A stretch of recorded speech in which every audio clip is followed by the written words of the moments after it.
Hello everybody and welcome to week 6 of our Thessalonians series. So this week we are doing the final chapter of 1 Thessalonians. So next week we'll begin 2 Thessalonians and the reading this week is 1 Thessalonians 5 verses 12 to 28.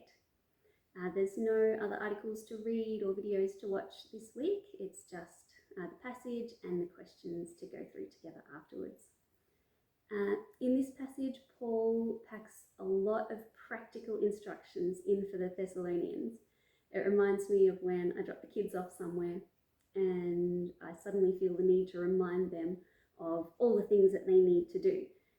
Remember, I'll be there to pick you up on Thursday at whatever time, or remember to stay in with your group. Don't go off by yourself. If they're staying at their grandparents' house, I'll remind them to put their dishes in the sink or the dishwasher, to pack up after themselves, to make their beds, to say please and thank you. And in a similar manner, Paul was speaking to the Thessalonians, just giving them advice on how to treat each other and how to conduct themselves as followers of Jesus. You'll probably pick up that the word brother is used several times in the passage. Really, that word means sibling. It's not meant to exclude sisters. The phrase brothers and sisters just spotlights that unique relationship that we have as Christians with each other. Once God was our judge, but through our reliance on Jesus, God is now our Father. So we believe that we all have the same Father, that we're sons and daughters of God through union with the Son of God.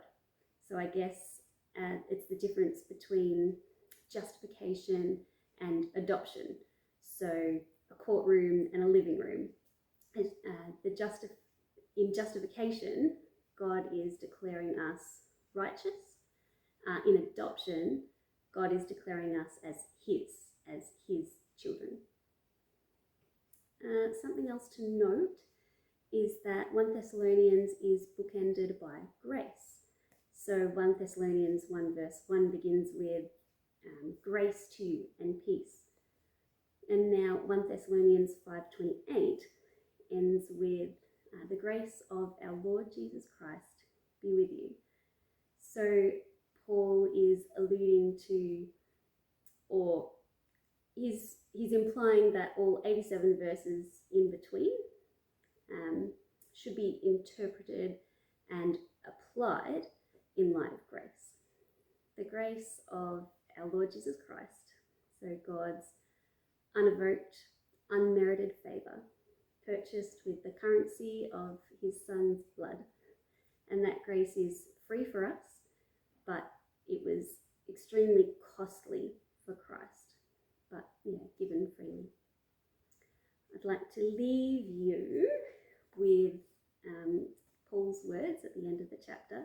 This is from verse 23. Now may the God of peace himself sanctify you completely, and may your whole spirit and soul and body be kept blameless at the coming of our Lord Jesus Christ. He who calls you is faithful. He will surely do it. Look forward to going through the passage with you on Thursday. Have a great week.